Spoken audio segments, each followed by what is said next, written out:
Talk about Joey and the outing that he had against the Halos last time around. 5 2/3, 3 hits, 2 earned runs allowed. But I mentioned the 3 C's: the command, the charisma, and the confidence for Joey Estes. And I think if he's able to continue to take that hunter's mentality out there with him that we've talked about with he and Luis Medina, I think we can watch him start to build on that previous outing.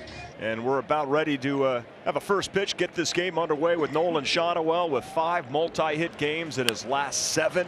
Floated into right. In comes Butler, and he will make the catch running in with the shades gleaming off of the beaming sun in right. Good jump by the Law Dog. As Luis Rengifo comes to the plate. Rengifo's .319 batting average no longer leads the American League. It's Aaron Judge at the top. Rengifo lines it the other way, but Brett Harris has other plans. Holy lateral layout, Brett Harris. Baby, get parallel for me one time. I mean, there is little to no time to react. Off the bat here of Rengifo, Brett Harris. Oh my. Go to work, young stud. Here's Taylor Ward. Left fielder was 1 for 5 last night. Right-hand batter. Fastball, strike 3 called.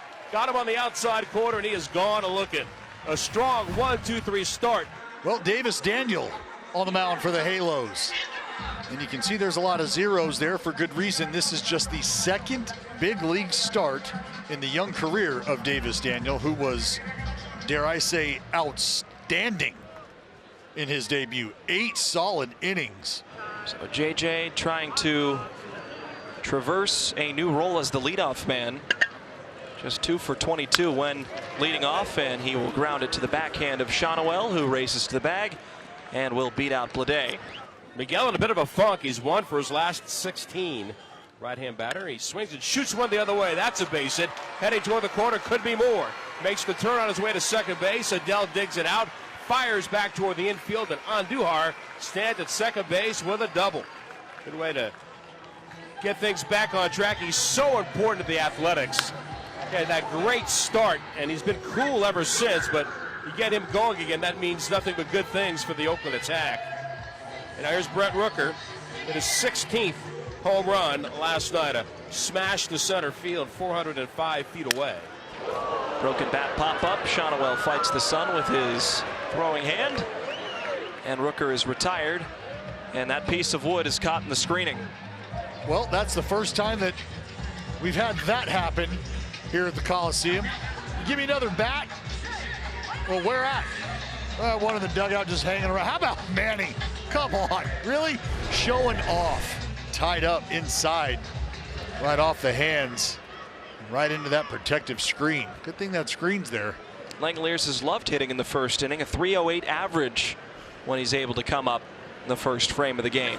He reaches it one and pops it up on the right side. Couple feet back on the outfield grass as the second baseman Brandon Drury pockets that one, and that will end the inning. So the Angels have their first base runner, leadoff walk.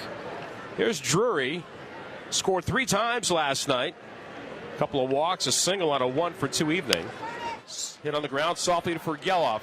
Flips to Schumann for 1. Back to first, double play. The A's do that better than anybody in the American League. That's number 87. That retires Calhoun, and Drury has gone 4-6-3. Clears him off for Matt Thaiss. Matt Thaiss sends a charge to right. Lawrence Butler tracking back. He's looking up, and he got it! Another great play for the A's. Lawrence Butler had to do a number of things. Twist, turn, fight the sun. He jumps up and robs Thaiss of extra bases. I got it.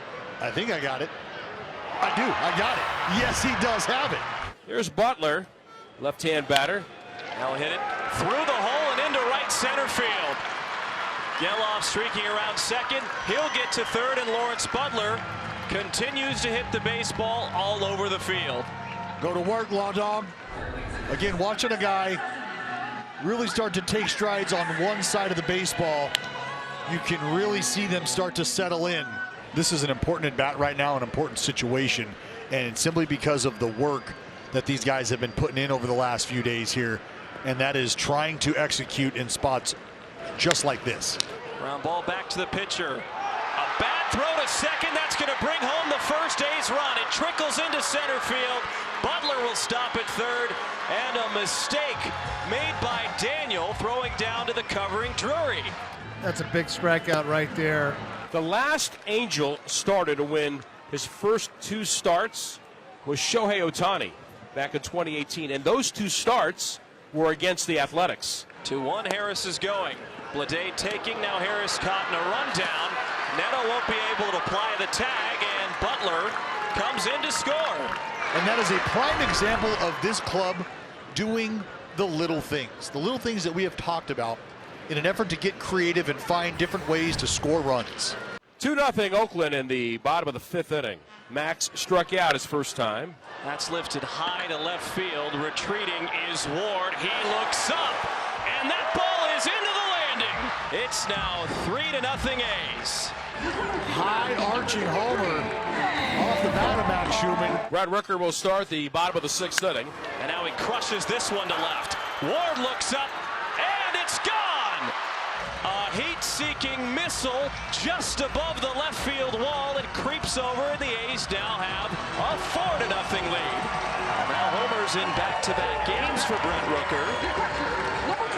Had one in the 4th last night, now one here in the bottom of the 6th. So runners on first and second. Geloff at first after walking. Langoliers had previously singled, and that's grounded beyond the glove of Neto. It gets underneath his reach, and Langoliers will come in to score. And it's an RBI base hit for Brett Harris, his 2nd RBI of the evening. And it's 4-0 Oakland. Joey Estes has been dominant. There's really no other way to put it. He has done a phenomenal job of just mixing it up. Well, no surprise, Joey Estes returns in the top of the 8th inning. And now a sliding play by Schumann. Spins, turns, the throw to first is not in time. We'll see here. Oh, and I think they've got it completed. After review, the call in the field is overturned. Runners out. And now swinging a fly ball by Moniak. Out there is Butler in right field toward the track. One step on the track, makes the catch. 8 shutout innings for Joey Estes. Well, and I think what that wonderful shot of the bullpen established, the mindset of not only Mark Kotze, but Joey Estes as well right now, which is this is your ball game, young fella. The A's gone 515 games without a CG. No complete game. That is the 3rd longest streak in baseball history. And now a line drive caught by Geloff.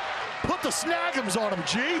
Let him beg. You can see his staff is looking on, and the crowd responding audibly to the work he has done tonight. Swung on, popped up, left side of the infield. Easy chance for Brett Harris. Third baseman steps on the grass, makes the catch, and now 1 out away for Estes to get a complete game. Major league shutout. And at just 86 pitches, Joey Estes staring down the barrel of a Maddox. Estes says, "Oh, you're the Angels? Well, I'm your devil tonight." That's what we call a CG shut piece.